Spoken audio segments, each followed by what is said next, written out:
Hello dear students. तो size separation का second lecture हम कंटिन्यू करते हैं। लास्ट जो टाइम मैंने आपको फर्स्ट लेक्चर कवर किया था उसमें मैंने आपको ग्रेडिंग ऑफ पाउडर्स बताए थे कि ग्रेडिंग ऑफ पाउडर्स क्या होते थे।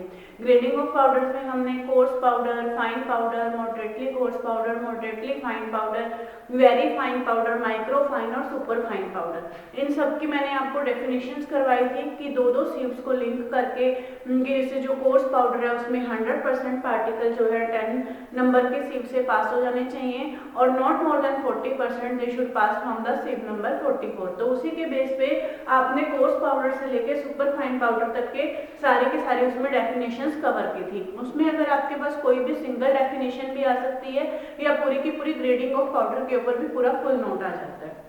तो आज जो हम नेक्स्ट जो टॉपिक उसमें कवर करेंगे, पीछे जो टॉपिक थे कि हमने उसमें कि टॉपिक कौन कौन से कवर करने थे वो एक बार मैं दोबारा से साइड पर लिख देती हूँ। उसमें फर्स्ट जो हमने कवर करना था दैट वाज द डेफिनेशन, कि डेफिनेशन ऑफ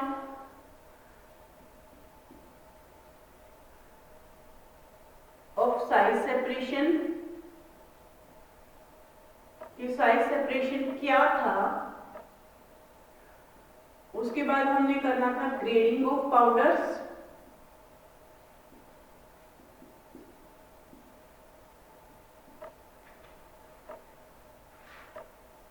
आज जो हम करेंगे that is methods of size separation, methods of size separation. Okay, तो सबसे पहले है इसमें methods of size separation. Method में सबसे पहला जो हम इसमें मेथड है वो हम स्टार्ट करेंगे सीविंग मेथड, सीविंग मेथड, और इसका दूसरा नाम है शिफ्टिंग मेथड, सीविंग और शिफ्टिंग। जैसे लास्ट टाइम भी मैंने आप लोगों को बताया था कि what is the सीव, what is the सीव होती क्या है या उसका पोर साइज है हम सीव का वो कैसे कैलकुलेट करते हैं। थोड़ा सा चलो मैं रिवाइज कर देती हूँ क्योंकि मेथड उसी से लिंक्ड है कि जो हमने सीव बनाई थी उस सीव के अंदर जो ये मैश होती है इस तरह से कि हम एक 1 इंच स्क्वायर एरिया लेकर 1 इंच स्क्वायर एरिया में हम मेजर करते हैं कि कितने नंबर ऑफ पोर्स उसके अंदर प्रेजेंट है। ठीक है, वो नंबर ऑफ पोर्स कितने एरिया के अंदर हम फाइंड आउट करते हैं इन 1 इंच स्क्वायर एरिया के अंदर कि 1 इंच स्क्वायर एरिया के अंदर कितने नंबर ऑफ पोर्स प्रेजेंट हैं, हम वो कैलकुलेट करते हैं और उसी के बेस पे हम सीव नंबर निकालते हैं। तो पीछे जो हमने पढ़े थे कुछ एक सीव नंबर, जैसे मैंने जब ग्रेडिंग ऑफ पाउडर आपको समझाया था उसमें कुछ एक सीव नंबर लिखे थे और सीव नंबर के पोर साइज लिखे थे। अब वैसे तो बहुत से नंबर के सीव्स होती है, जो ये मैंने 8-10 आपको सीव नंबर लिखे हैं या जो उसमें पोर साइज लिखे हैं वो जनरली जो हम लैब स्केल पे यूज करते हैं। इंडस्ट्रियल स्केल पे तो और भी इसके बीच में कई तरह के sieve number with the different pore size हैं, तो वो आपको उसके अंदर जो सीव नंबर है, जैसे फॉर एग्जांपल एक हमने यहाँ किया था कि जो 10 नंबर की सीव है, ठीक है, उसका जो है 10 नंबर की सीव थी या उसमें 44 नंबर की सीव थी या 80 बीच में 60 की भी होती है या 85 की भी होती है, जो लास्ट इसमें 350 थी जिसका जो सीव नंबर था या कोर साइज था वो सबसे कम था, that was the 45 micron metre. तो माइक्रोन मीटर क्या है, micron metre is the 10⁻⁻⁶ metre. ये तो आप लोगों को पता ही है कि माइक्रोन मीटर, नैनोमीटर, ठीक है, ये सारी यूनिट्स हैं जो इस मीटर की छोटी यूनिट्स हैं। तो सीविंग और शिफ्टिंग मेथड में हम क्या करते हैं, सबसे पहले सीविंग और शिफ्टिंग मेथड के अंदर हम सीव्स को अरेंज करते हैं। What is the how the sieves should be arrange, arrangement of the sieves, arrangement of sieves. Sieves का जो अरेंजमेंट है वो हम इसके अंदर कैसे करते हैं। लास्ट टाइम में थोड़ा सा समझाया था ग्रेडिंग ऑफ पाउडर्स के टाइम पे, इसको दोबारा से थोड़ा सा रिपीट जरूर करूंगी मैं ताकि वो आपको रिमाइंड हो जाए कि हमने क्या किया था। इसमें हम क्या करते हैं, सीव्स को अरेंज करेंगे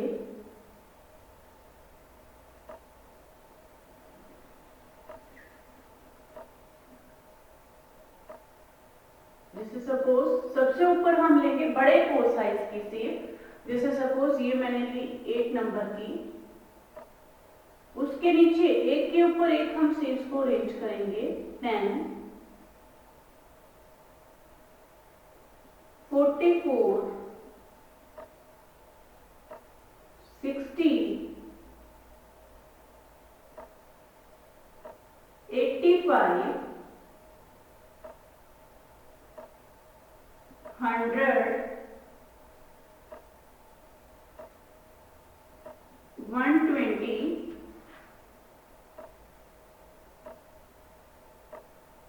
180 और नीचे आप जितने चाहें उसको इस तरह से इसके अंदर अरेंज कर सकते हैं। ये आपको ध्यान में रखना है। जो रूटीन में उसके बाद जो है 200 की भी मैच साइज होती है, 350 की भी मैच साइज होता है। तो ये अलग अलग जो है सीव नंबर को हमेशा डिपिक्ट करते हैं हम इस तरह से। ये एक सिंबल है सीव का कि 10 नंबर की सीव है, ये 8 नंबर की सीव है, तो इसको हम इस तरह से डिपिक्ट करते हैं। तो अब ये जो हम क्या करते हैं, इनको सीव्स को हम कैसे अरेंज करेंगे?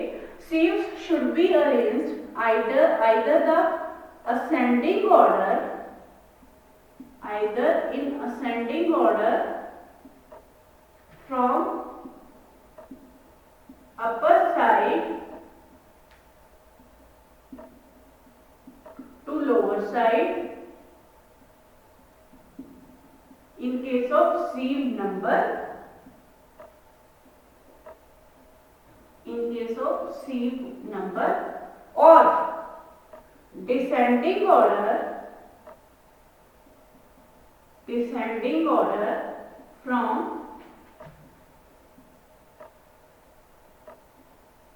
upper to lower side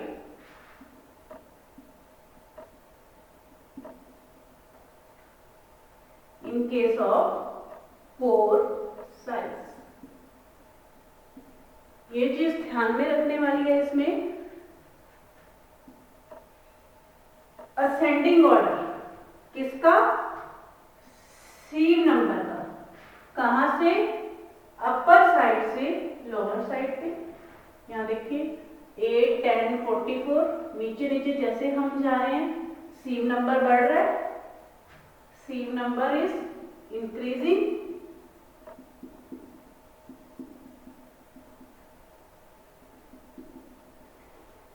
तो सीव नंबर बढ़ रहा है और जैसे जैसे हम सेकेंड है descending order from upper two lower side in case of four side. Actually ये वाइवा में इस चीज को मैं इतना इसलिए स्ट्रेस दे रही हूँ क्योंकि सिविंग मेथड में जस्ट अरेंजमेंट ही इंपॉर्टेंट है। आगे है तो इसमें कुछ भी नहीं, प्रैक्टिकली तो इसको आप कुछ भी नहीं करना है इसके अंदर, जस्ट इसको आपने शेक करना है। शेक करना है तो इसको आप जो इंडस्ट्रियल स्केल पे है वो बड़े बड़े एजिटेटर या बड़ी बड़ी मशीनरीज के थ्रू शेक कर लेते हैं। और अगर हम जो लैब स्केल पे करते हैं तो लैब स्केल में क्या है, आप जस्ट इसको टैप करके, टैप मतलब किसी भी हार्ड सरफेस के ऊपर सीव्स को कंटिन्यूसली टैप कर सकते हैं या आप इसको शेक करके आप उसको फॉर अ पर्टिकुलर टाइम, या लैब स्केल पे भी छोटी मशीनरीज आती हैं उसमें आप इनको फिट करके उनको आप शेक कर सकते हो। शेक करने के बाद पार्टिकल साइज तो आपके पास अलग अलग से पाउडर जो है सेपरेट आउट हो ही जाएगा। तो इसमें सिर्फ अरेंजमेंट ही इंपॉर्टेंट है जिसमें आपने सीव्स को अरेंज कैसे करना है। वाइवा वॉइस में क्वेश्चन बहुत पूछा जाता है, असेंडिंग और डिसेंडिंग ऑर्डर में कंफ्यूज किया जाता है जानबूझकर कि असेंडिंग ऑर्डर किसका होना चाहिए, डिसेंडिंग ऑर्डर किसका होना चाहिए, ऊपर से नीचे कैसे ऑर्डर होना चाहिए, नीचे से ऊपर कैसे ऑर्डर होना चाहिए। तो ये सभी क्वेश्चंस पूछे जाते हैं। तो असेंडिंग ऑर्डर किसका हुआ? सीव नंबर का हुआ जब हम ऊपर से नीचे की तरफ मूव करते हैं, और या फिर और डिसेंडिंग ऑर्डर किसका हुआ? From upper two lower side from of the four side. क्योंकि जैसे जैसे हम नीचे जाएंगे जब सीव नंबर बढ़ेगा तो ऑब्वियस सी बात है कि 2.54 सेंटीमीटर स्क्वायर एरिया यानी 1 इंच स्क्वायर एरिया के अंदर पोर साइज जो है वो बढ़ते जा रहे हैं। पोर साइज में नंबर ऑफ पोर्स बढ़ते जा रहे हैं। तो नंबर ऑफ पोर्स बढ़ेंगे तो ऑब्वियस सी बात है पोर साइज छोटा होता जाएगा। तो इसलिए पोर साइज का डिसेंडिंग ऑर्डर है लेकिन सीव नंबर का असेंडिंग ऑर्डर है। तो उसके बाद आपने क्या करना है, जब उसके बाद आपने उसको अरेंज कर लिया सीव्स को, सभी सीव्स को अरेंज करने के बाद you will do it tapping करोगे इसकी। अगर आप इंडस्ट्रियल स्केल पे कर रहे हो तो इसमें हम इंडस्ट्रियल स्केल के ऊपर जो इसमें लैब स्केल है लैब स्केल पे तो सिंपल इसमें छोटे शेकर, लैब शेकर यूज किए जाते हैं, या इसको सिंपल टैपिंग से या शेकिंग, सीव्स को एक सीक्वेंस में शेक करना है, एक मतलब जैसे राउंड में या एक ही सीक्वेंस में उसको एक ही लैब में से शेक करना है। और अगर हम इंडस्ट्रियल स्केल पे इस मेथड को करेंगे तो इंडस्ट्रियल स्केल में क्या किया जाता है, इंडस्ट्रियल स्केल पर इसकी मेनली जो है एजिटेटर्स यूज किए जाते हैं, एजिटेटर्स या मैकेनिकल शेकर्स।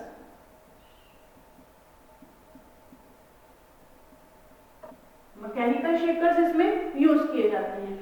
सिंपली उनको करने के बाद हम एक पर्टिकुलर टाइम होता है कि इसको 15 मिनट्स के लिए या 30 मिनट्स के लिए एक पर्टिकुलर टाइम सेटअप किया जाता है, उस टाइम तक उसको शेक किया जाता है। शेक करने के बाद क्या होता है कि हम उनको सीव्स को अलग अलग सीव्स को सेपरेट करेंगे, लेकिन सेपरेट करते टाइम आपको ये ध्यान रखना है जब हम सीव्स को सेपरेट करेंगे तो हर सीव के नीचे फाइन फिल्टर पेपर आपका जरूर रखा होना चाहिए। फाइन फिल्टर पेपर हो या कोई बटर पेपर हो या कोई टिश्यू, फाइन फिल्टर पेपर की बजाय बेटर है कि आप तो उसमें सिंपल जो है बटर पेपर जो लैब स्केल पे यूज करते हैं वो बटर पेपर अपने सीव्स के नीचे रखें, क्योंकि हमने क्या पढ़ा था कि जो पोर्स पाउडर क्या है जिसमें 100% पार्टिकल्स आपके कौन से होते हैं, जो 100% पार्टिकल्स वो होंगे जो 10 नंबर के सीव से पास हो जाएंगे, ठीक है, और जो नॉट मोर देन 40% से ज्यादा नहीं होंगे जो 44 के सीव से पास कर जाएंगे।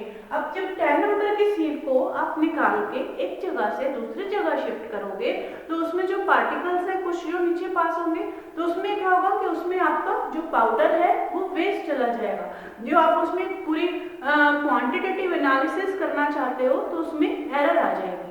तो उसमें हम क्या करेंगे, बटर पेपर लगाएंगे नीचे। बटर पेपर लगाने के बाद हम हर एक सीव को अलग अलग से सेपरेट आउट करेंगे। सेपरेट आउट करने के बाद हम क्या करते हैं, एक चीज और, जब आप उसके अंदर पाउडर डालते हैं, पाउडर डालने के बाद कई बार क्या होता है कि जैसे मॉइस्ट एनवायरनमेंट होता है या मॉइस्चर, पहले तो जो आपका पाउडर है वो बिल्कुल ड्राई होना चाहिए, क्योंकि अगर पाउडर के अंदर लम्स होंगे, पाउडर आपका मॉइस्चर मतलब मॉइस्चर होगा उसके अंदर, तो लम्स होने की वजह से क्या होगा कि वो जो पाउडर है आपका प्रॉपरली सीव नहीं हो पाएगा, तो उसमें जो आप पार्टिकल साइज रेंज निकालना चाहते हो वो पार्टिकल साइज रेंज में एरर आ जाएगा। तो इसलिए जो आपका पाउडर है बिल्कुल ड्राई होना चाहिए। लेकिन फिर भी अगर आपको लगता है कि उसमें कोई छोटा लम्प है या कुछ भी है तो आप हैंड की बजाय उसमें आप सिंपल कोई हाइजीनिक कंडीशन में ब्रश यूज कर सकते हैं टू ब्रेक दैट लम्प। तो उसको ब्रश को आप यूज कीजिए या सिंपल ग्लास रोड यूज कीजिए टू ब्रेक दैट लम्प, और उसके बाद आप उसको शेकर पे लगाइए या उसको मैनुअली शेक कीजिए। उसके बाद हमने कहाँ तक किया था कि जो हम उसको बटर पेपर तक के ऊपर हर एक पाउडर्स को सेपरेट कर लिया। सेपरेट करने के बाद हम क्या करेंगे, उनको वे करेंगे एनालिटिकल बैलेंस पर या डिजिटल बैलेंस पे, जो भी आपकी लैब्स में अवेलेबल है, तो हम उसको वे करते हैं। वे करने के बाद जैसे सपोज अगर हमने 100 ग्राम पाउडर शुरू में लिया, सपोज हमने पाउडर लिया इसमें से 100 ग्राम पाउडर, तो हम उसमें से ये देखेंगे कि जो 10 नंबर की सीव है जो सुपर हमने लगाई थी, 8 नंबर की सीव है, हमने कोर्स पाउडर 10 से पढ़ा था तो 8 या 10 में कोई ज्यादा फर्क नहीं होता। तो अगर हम 10 नंबर की सीव है फिर 10 नंबर की सीव में से हमारा कितना पाउडर पास होगा, जो तो पाउडर हमारा 10 नंबर की सीव में से पास हो गया, ठीक है, 10 नंबर की सीव में से जो पाउडर हमारा पास हो गया, इसका मतलब वो तो सारा का सारा हमारा कौन सा हुआ, कोर्स पाउडर हुआ। लेकिन जो पाउडर हमारा 44 नंबर की सीव के ऊपर रह गया, 10 और 44 के बीच की जो पाउडर है, 10 और 44 के बीच का जो पाउडर है ये वाला, ये जो यहाँ जो रह गया, 10 से तो सारा पास हो गया, लेकिन 44 की जो सीव नंबर है उसके ऊपर अगर आपका कुछ पाउडर रह जाता है, सपोज नॉट मोर देन 40% मतलब 60%, अराउंड 60 ग्राम अगर आपका पाउडर 44 की सीव के ऊपर रह जाता है और 10 में से पास कर जाता है तो वो आपका कोर्स पाउडर होगा। इस तरह से आप हर एक पाउडर की वेइंग करके उसमें कितनी क्वांटिटी आपकी पर्टिकुलर सीव नंबर पे रही है और कितनी क्वांटिटी उसमें से पास हो चुकी है, उसके बेस के ऊपर आप अपनी जो सीव्स हैं, अपना जो पाउडर है उस पाउडर की ग्रेडिंग कर सकते हो। This is the sifting method और सीविंग मेथड। अब इसमें कुछ प्रिकॉशंस लेने की जरूरत है। देखने में तो बड़ा सिंपल मेथड है और कुछ भी उसमें ऐसा नहीं है कि एक बड़ा ही स्किल्ड पर्सन की जरूरत है, लेकिन फिर भी हर मेथड के अंदर कुछ ना कुछ एडवांटेज या डिसएडवांटेज भी होते हैं उसके।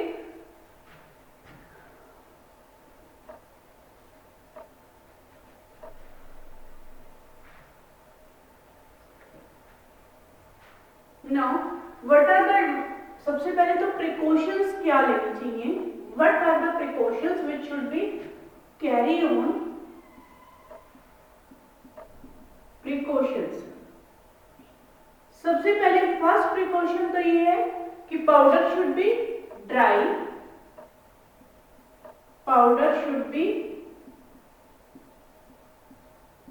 ड्राई, उसके अंदर किसी भी तरह की कोई लंप नहीं होनी चाहिए, किसी भी तरह का कोई मॉइस्चर नहीं होना चाहिए, ठीक है, क्योंकि अगर ये होगा तो इसकी वजह से क्वांटिटेटिव एरर्स या क्वालिटेटिव एरर्स आ जाएंगे। सेकेंड वन, टैपिंग और शेकिंग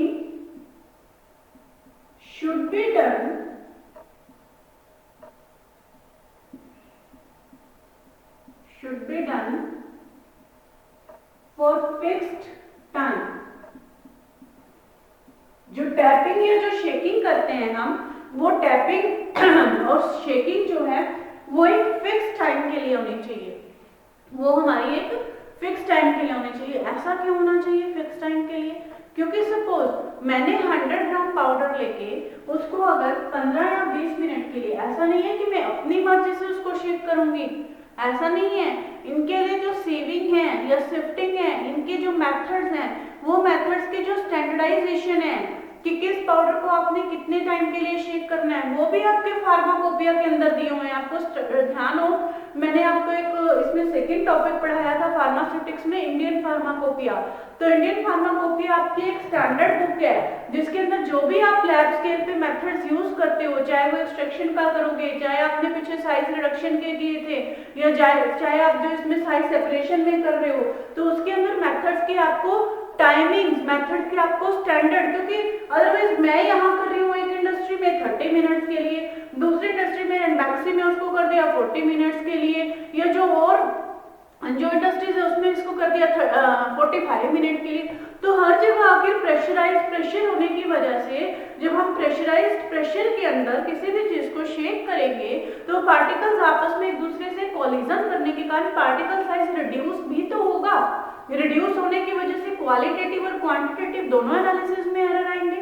तो इसलिए जो वो है फिक्स्ड टाइम के लिए होना चाहिए under the standard conditions, conditions भी उसमें स्टैंडर्ड होनी चाहिए under the standard conditions.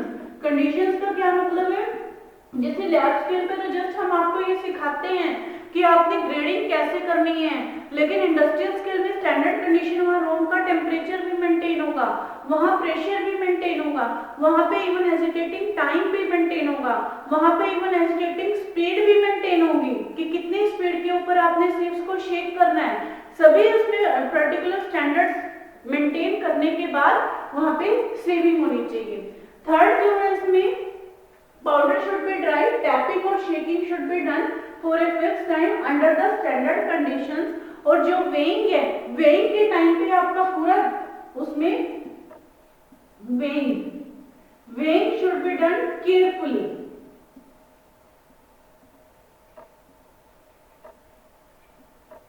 Weighing के टाइम पे आपको ध्यान रखना है कि जो वेइंग है आपकी वो केयरफुली होनी चाहिए, वेइंग में आपके पास किसी भी तरह का एरर नहीं होना चाहिए। और बाकी ये बात की मेथड तो बहुत इजी है परफॉर्म करने में, कोई भी एक स्किल्ड पर्सन की जरूरत नहीं है, जस्ट कुछ एक प्रिकॉशंस की जरूरत है।